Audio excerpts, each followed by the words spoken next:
সেনাবাহিনী যে কোনো মূল্যে চেষ্টা করবে যে দলটা আগামী নির্বাচনে ক্ষমতায় আসবে তারা যেন আওয়ামী লীগের প্রতি সহানুভূতিশীল হয়। সশস্ত্র বাহিনী বা সেনা সদস্যরা যারা মাঠে ছিল তারা যখন গুলি চালাতে অস্বীকার করে তখন সেনাপ্রধানের আর কোনো অপশান ছিল না। যে কোনো অবস্থাতেই সে অনেক বেশি নিরাপদ ফিল করবে যদি শেখ হাসিনা ফেরত আসে। সেনাবাহিনীর এই সমস্ত অপকর্মের বিরুদ্ধে যারা কথা বলছে তাদেরকে সেনানিবাসে প্রবেশ নিষিদ্ধ করা হচ্ছে। আমরা দেখতেছি যে এখন বিশেষ করে 5 আগস্টের পরে একটু বেশি দেখতেছি বিভিন্ন কর্মকাণ্ড, বিভিন্ন প্রতিষ্ঠান, বিভিন্ন প্রেক্ষাপটে সেনাবাহিনী সম্পৃক্ত আছে বা নাক গলাতে চায় বাংলা ভাষাতে।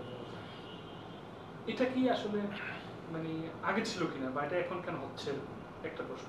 আরেকটা হচ্ছে আমরা বস্তুত দেখছি মানে এটা খুব প্রকট আকারে দেখছি যে সেনাবাহিনীর একটা অংশ ইনক্লুড ওয়াকারুজ্জামান সেনাপ্রধান স্যার যে আওয়ামী লীগ প্রীতি বা আওয়ামী লীগকে হাসিনাকে দেশে আনার মতো একটা আগ্রহ তার ভিতর আছে। এই দুটো বিষয় নিয়ে আপনি কতটা ওয়াকিবহাল আছেন? প্রথম বিষয়টা হচ্ছে সেনাপ্রধান পলাতক শেখ হাসিনার পারিবারিক সদস্য, তার ফুফাতো বোনের জামাই। সেই হিসেবে তার প্রতি দুর্বলতা থাকাটাই স্বাভাবিক। তার প্রফেশনাল যোগ্যতা যাই হোক না কেন আজকে সে সেনাপ্রধান পর্যায়ে উঠতে পেরেছে একমাত্র তার আত্মীয়তার সূত্রের কারণে। না হলে অবশ্যই সেনাবাহিনীতে তার থেকে অনেক গুণ বেশি যোগ্য সেনাপ্রধান হওয়ার যোগ্য অফিসার ছিল এবং আছে। সেই পরিপ্রেক্ষিতে তার দুর্বলতা থাকাটা স্বাভাবিক এবং যে কোনো অবস্থাতেই সে অনেক বেশি নিরাপদ ফিল করবে যদি শেখ হাসিনা ফেরত আসে। সেই সূত্র থেকেই সে যে কোনো মূল্যে চেষ্টা করবে রিফাইন্ড আওয়ামী লীগ বলি আর একটা প্রক্সি অন্য নামে কোনো দলকে হাজির করে শক্তিশালী একটা অবস্থানে নেওয়ার তারা চেষ্টা করবে। এটা হচ্ছে সেনাবাহিনী প্রধানের বিষয়। আর আমি যেটা একটু আগে বললাম, সশস্ত্র বাহিনী গত 16 বছরে তাদেরকে বোঝানো হয়েছে যে আমাদের কোনো শত্রু নাই, বাংলাদেশের কোনো শত্রু নাই। পৃথিবীর সকল সশস্ত্র বাহিনী একটা শত্রু দেশকে ভিত্তি করে তাদের বাহিনীকে ডেভেলপ করে, যে আমার শত্রুর কি শক্তি আছে কি নাই, আমি নিজেকে কিভাবে ডেভেলপ করব। বাংলাদেশও 71 সাল বা পাকিস্তান সময়েও শত্রু দেশ বলতে আমাদের ভারত শত্রু দেশ ছিল। আমরা সেনাবাহিনীতে উলফল্যান্ড বলতাম। বাংলাদেশ হওয়ার পরেও আমরা ভারতকে উলফল্যান্ড এবং মায়ানমারকে ড্রাগন ল্যান্ড হিসেবে পরিচিত ছিল। এবং উলফল্যান্ডে কি আছে না আছে আমাদের প্রস্তুতি, তাদের প্রশিক্ষণ, তাদের অস্ত্র, সেটার উপর ভিত্তি করে আমাদের বর্ডারে তাদের কি অস্ত্র আছে, কি সক্ষমতা আছে, সেটার উপর ভিত্তি করে আমাদের সশস্ত্র বাহিনীকে আমরা প্রশিক্ষণ দিতাম এবং পেশাগতভাবে ডেভেলপ করতাম। 2009-এর পরের থেকে আস্তে আস্তে এই মোডটা চেঞ্জ হয়ে যায় এবং 13 সালে যিনি সেনাপ্রধান হিসেবে দায়িত্ব গ্রহণ করেন উনি প্রথমে এসে ঘোষণা দিলেন অফিসিয়ালি যে বাংলাদেশের কোনো শত্রু নাই, এবং সেটা ওই উলফল্যান্ড হয়ে গেল ব্লুল্যান্ড। বাংলাদেশ নিজেকে গ্রিনল্যান্ড বলে, আর বার্মা ছিল ড্রাগনল্যান্ড, আর উলফল্যান্ড হয়ে গেল ব্লুল্যান্ড। তো যে দেশের সশস্ত্র বাহিনীর কোনো শত্রু নাই সে দেশের বাহিনীর লক্ষ্য কী হবে, মিশন অবজেক্টিভ কী হবে? ন্যাচারালি অফিসাররা বা বাহিনীর যারা নেতৃত্বে আছে তারা তাদের লক্ষ্য এবং উদ্দেশ্যকে হারিয়ে ফেলে। সেই মুহূর্তে রয়ের পরিকল্পনা অনুযায়ী একই সেনাপ্রধান এবং তার পরবর্তীতে যারা দায়িত্ব নিয়েছে তাদের সকলের সম্মিলিত প্রচেষ্টায় সশস্ত্র বাহিনীর পুরা কার্যক্রমকে বিভিন্ন প্রকার ব্যবসায়িক কর্মকাণ্ডে লিপ্ত করে ফেলে এবং ব্যাপক দুর্নীতিমুক্ত কাজ, যেমন ডিপিএম, ডাইরেক্ট পারচেজ মেথড টাইপের, যেখানে কাজ না করেই একটা কমিশন পাওয়ার সুযোগ, এবং সেটা শুধু বাহিনী একটা পার্সেন্টেজ পেত না, এই যে অফিসাররা জড়িত ছিল তারাও একটা ব্যাপক কমিশন পাওয়ার সুযোগ ছিল, এবং দলীয় কর্মীরা কাজ পেত এবং যেটা কাজ না করেই তারা টাকা উঠিয়ে নিতে পারত। এই ধরনের ব্যাপক কার্যক্রমের সাথে সশস্ত্র বাহিনী লিপ্ত হয়। আমরা কয়দিন আগে দেখলাম আমাদের বাণিজ্য উপদেষ্টা ফার্নিচার মেলায় যে দেখলেন যে BMTF Bangladesh machine tools factory furniture মেলা দিচ্ছে, অংশগ্রহণ করছে। তখন উনি স্বাভাবিকভাবে প্রশ্ন করেছিলেন যে সশস্ত্র বাহিনী তো কামান, বন্দুক, ট্যাঙ্ক এগুলো বানাবে, আপনারা ফার্নিচার কেন বানাচ্ছেন? আমি মনে করি যে এটা গত 14 মাস ধরে আমরা যে দাবিটা করে এসেছি, সশস্ত্র বাহিনী থেকে ব্যবসার থেকে ফিরিয়ে নিতে হবে ব্যারাকে। ব্যবসা সশস্ত্র বাহিনীর কর্মকাণ্ড হইতে পারে না, সেটাই মনে হয় উনি তারই একটা প্রতিফলন আমরা দেখলাম, যেটা সশস্ত্র বাহিনীর অনেকেই পজিটিভলি নাই এবং সোশ্যাল মিডিয়াতে তার বিরুদ্ধে ব্যাপক অপপ্রচারের চেষ্টা করা হয়। এই কর্মকাণ্ডগুলোই কিন্তু সশস্ত্র বাহিনীর হাতে ব্যাপক, প্রত্যেক বাহিনী প্রধান বা বিভিন্ন তাদের অধীনস্থ প্রতিষ্ঠানের হাতে ব্যাপক পরিমাণ অর্থ, বেহিসাবি অর্থের যোগান দিয়েছে। তাদের হাতে অস্ত্র আছে, বাহিনীর হাতে অস্ত্র আছে, বাহিনীর হাতে এখন অর্থ আছে। তারা একটা অস্ত্রের ভয় দেখিয়ে একটা অপকর্মে লিপ্ত হচ্ছে, রাজনৈতিক বলি, এবং যারা বর্তমানে এমন অভিযোগ আছে যে সশস্ত্র বাহিনী একটা প্যারালাল শাসন ব্যবস্থা কায়েম করেছে। সরকার যে আদেশ দিচ্ছে তারা ওটা সরাসরি মানছে না, তারা তাদের মতো করে মডিফাই করছে। এবং তারই আমরা প্রমাণ দেখলাম যে এই 15 জনকে আদালতে হাজির করা নিয়ে। বিশেষ একটা এসি বাস, যেটা বাংলাদেশে প্রথম দেখলো, পিজন ভ্যান, যেটা এর আগে কখনো জনগণ দেখে নাই। এই বাসটা কিভাবে দেশে আসলো, কে বানালো, কে কিনলো, কে এই আসামিদেরকে ওঠার অনুমতি দিল? তার আগে আমি দেখলাম ওয়ারেন্টি ইস্যু হওয়ার পরপরই একটা সাবজেল ঘোষণা হলো ক্যান্টনমেন্টের ভিতরে। এই ঘোষণা কে করলো, কার অনুরোধে হলো? জেল অথরিটি কি বলেছে যে আমাদের আসামি রাখার জায়গা নাই? এরকম কোনো জনগণ কিছুই জানে না।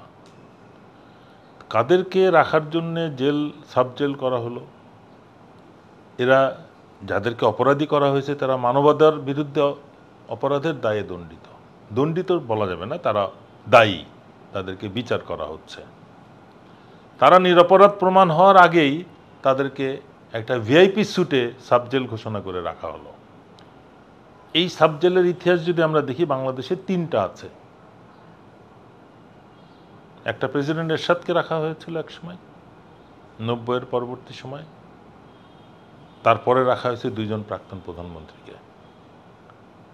তা বাংলাদেশের সরকার প্রধান, রাষ্ট্রপ্রধানদের জন্য যে সুযোগ দেওয়া হয়েছে, সেটা মানবতার বিরুদ্ধে অপরাধী একটা মেজর, কর্নেল বা ব্রিগেডিয়ারের জন্য কি প্রযোজ্য? আমরা আইনকে কোথায় নিয়ে যাচ্ছি? আমরা যে বলছি আইন অন্ধ, সবার জন্য সমান, সংবিধান সবার জন্য সমান,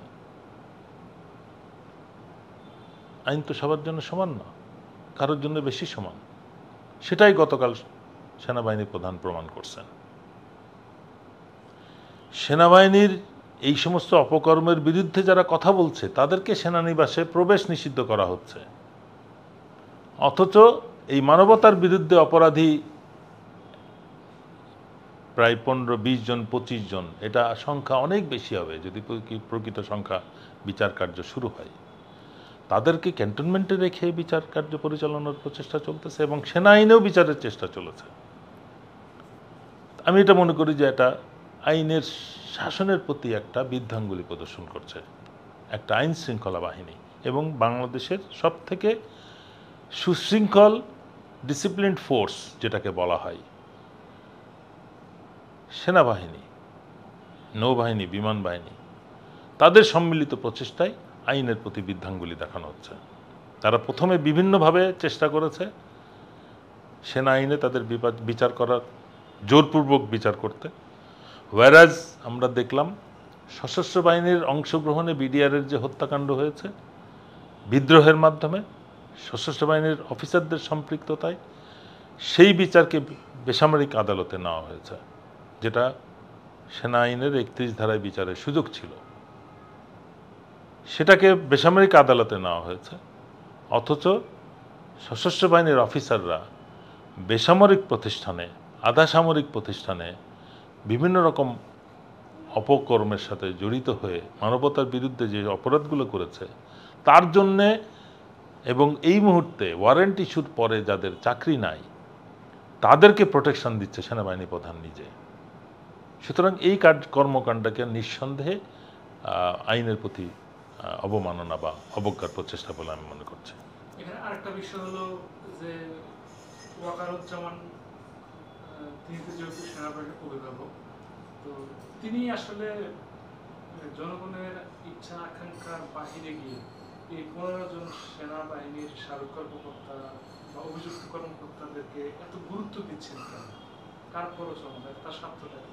বা সেনাবাহিনীর এখানে কি স্বার্থ দিতেছে?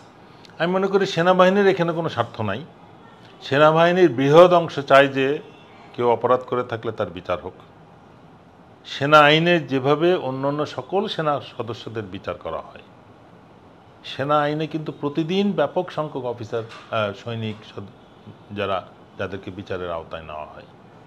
তো সেটা যদি স্বাভাবিকভাবে কার্যক্ষম থাকে, দেশের একটা সর্বোচ্চ আইন আদালত যেটা ইন্টারন্যাশনাল ক্রাইমস ট্রাইব্যুনাল, এবং গুরুতর অপরাধ বলতে হবে, সেই আদালত থেকে জারিকৃত ওয়ারেন্টকে অবজ্ঞা করার চেষ্টা করা, এটাই তো আমি মনে করি উদ্ধতপনা সেনাবাহিনী প্রধানের। এটাকে যে বাধাগ্রস্ত করা হয়েছে এটার কারণ বিভিন্নভাবে ধারণা করা যেতে পারে। স্বাভাবিকভাবে যেটা জনমনে যেটা চিন্তা করা হচ্ছে, জুলাই বিদ্রোহের সেনাবাহিনীর সম্পৃক্ততা যদি বিচার হয় তাহলে সেনাবাহিনীতে আরও অনেক সিনিয়র অফিসাররা ইনভলভ হয়ে যাবে। সেটার মধ্যে সেনাপ্রধান নিজেও থাকবেন, বিমান বাহিনী প্রধান থাকবে, নৌবাহিনী প্রধান ইনডাইরেক্টলি হয়তো থাকবে। সেই পরিস্থিতিটাকে বাধাগ্রস্ত করতেই কিন্তু তারা এই 15 জনকে বাধা দিচ্ছে, যে এই 15 জন যদি জেলে চলে যায় তাহলে পরবর্তীতে যারা আসবে তাদেরকেও জেলে চলে যেতে হবে, এবং জেলখানায় যদি তারা চলে যায় তখন তাদের তদন্ত কার্যে ইন্টারফিয়ারেন্সের সুযোগ সেনা কর্তৃপক্ষের কম থাকবে। তারা আজকে যে সাবজেল করে যেটা করা হলো স্বরাষ্ট্র মন্ত্রণালয়ের সহযোগিতায়, আমি বলবো আইন এবং স্বরাষ্ট্র মন্ত্রণালয়ের সম্পৃক্ততা এবং সহযোগিতায় যে সাবজেল ক্যান্টনমেন্টে করা হয়েছে, অথচ এই ধরনের মানবতার বিরুদ্ধে জড়িত কর্মকর্তাদের ক্যান্টনমেন্ট নিষিদ্ধ হওয়ার কথা, তাদেরকে পিএনজি ঘোষণা করার কথা। সেটা না করে ক্যান্টনমেন্টের ভিতরে ভিআইপি স্যুটে তাদেরকে থাকার ব্যবস্থা করা হচ্ছে, এবং সেখানে কি কি ফ্যাসিলিটি থাকবে না সেটা কিন্তু জনগণ জানে না। এবং এই অফিসারদেরকে সেনাপ্রধান যে কোনো সময় যে কোনো অপকর্মের পরিকল্পনা এবং বাস্তবায়নে ব্যবহার করতে পারবে, যেটা জেলে থাকলে পারবে না। এবং আমি মনে করি তদন্তের স্বার্থেও তাদেরকে একসাথে থাকতে দেওয়াটা ঠিক হচ্ছে না। যেটা করছে সেনাপ্রধান চেষ্টা করছে সেটা হচ্ছে তারা কি বলবে কি বলবে না, কি সাক্ষ্য দিবে কি দিবে না, বা কোনো রকম বিব্রতকর সাক্ষী তারা দিচ্ছে কিনা সেটা নিয়ন্ত্রণের উদ্দেশ্যে তাদেরকে ক্যান্টনমেন্টে রাখা হয়েছে, এবং এটা যত দ্রুত সম্ভব তাদেরকে জেলখানায় আনতে হবে এবং এক জায়গায় তাদেরকে কোনোভাবে যেন থাকতে না দেওয়া হয় সেটা নিশ্চিত করতে হবে। যদি আইনের শাসন, আইন উপদেষ্টা, প্রধান উপদেষ্টা বা স্বরাষ্ট্র উপদেষ্টা যদি চান তাহলে এইটা তাদেরকে নিশ্চিত করতে হবে। এটার যদি ব্যর্থ হয় কোনো না কোনো দিন তাদেরকে জবাবদিহি করতে হবে। সেনা প্রধান ওয়াকারুজ্জামান কি ইতিহাসের মহানায়ক হতে পারতেন বা হয়েছেন, নাকি খলনায়ক হয়ে থাকছেন? পরিস্থিতির পরিপ্রেক্ষিতে উনি হয়তো ইচ্ছা না থাকা সত্ত্বেও উনি নায়ক হওয়ার একটা সুযোগ হারিয়েছেন। 5ই আগস্টের আগে যখন সশস্ত্র বাহিনী বা সেনা সদস্যরা যারা মাঠে ছিল তারা যখন গুলি চালাতে অস্বীকার করে, তখন সেনাপ্রধানের আর কোনো অপশান ছিল না,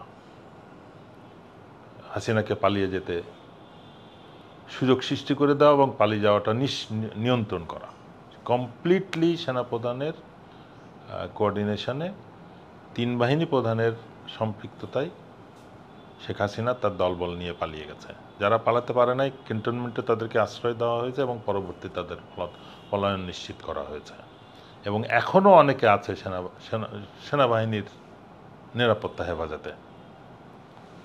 সুতরাং এই বিষয়টা নিঃসন্দেহে চিন্তার বিষয়, এবং এটার থেকে যদি সশস্ত্র বাহিনীকে মুক্ত না করা যায়, তাহলে একটা অল্প সংখ্যক কমান্ড এলিমেন্টসের অপকর্মের জন্য সমস্ত বাহিনীটাই জনগণের কাছে ছোট হয়ে যাচ্ছে। জনগণ যখন সেনাপ্রধান বা তার সিনিয়র কর্মকর্তাদের কার্যক্রম বিবেচনা করছে, তখন তাদের ক্ষোভ প্রকাশের সময় সেনাবাহিনী নাম নিচ্ছে, বিমান বাহিনী নাম নিচ্ছে, নৌবাহিনী নাম নিচ্ছে, যেটা সঠিক না। এই কার্যক্রম থেকে আমাদের বেরিয়ে আসা উচিত। সেনাবাহিনী প্রধানের যে আওয়ামী লীগ প্রীতি, সেই প্রেক্ষিতে অনেকে বলছে যে সেনাবাহিনী হয়তো বোধ করছেন বা শিওর হয়েছেন যে তারও বিচারের কাঠগড়া দাঁড়াতে হবে, সেজন্য তিনি আওয়ামী লীগকে ফেরাতে চাচ্ছেন যাতে করে তার বিচারটা না হয়। এই বিষয়ে আপনার মন্তব্য কি? মানে দুইটা চেষ্টা হচ্ছে এখানে। একটা হচ্ছে যে আওয়ামী লীগকে রিফাইন্ড করে জনগণের কাছে গ্রহণযোগ্য করে বা অন্য আর একটা দলকে সহনীয় করে উপস্থাপন করা, ইলেকশনের মাধ্যমে দেশে ফেরত আনা। আর একটা হচ্ছে যে বৃহৎ দল যেটা আওয়ামী লীগ দ্বারা নিপীড়িত ছিল, তাদের সাথে যোগসাজশে একটা আওয়ামী লীগ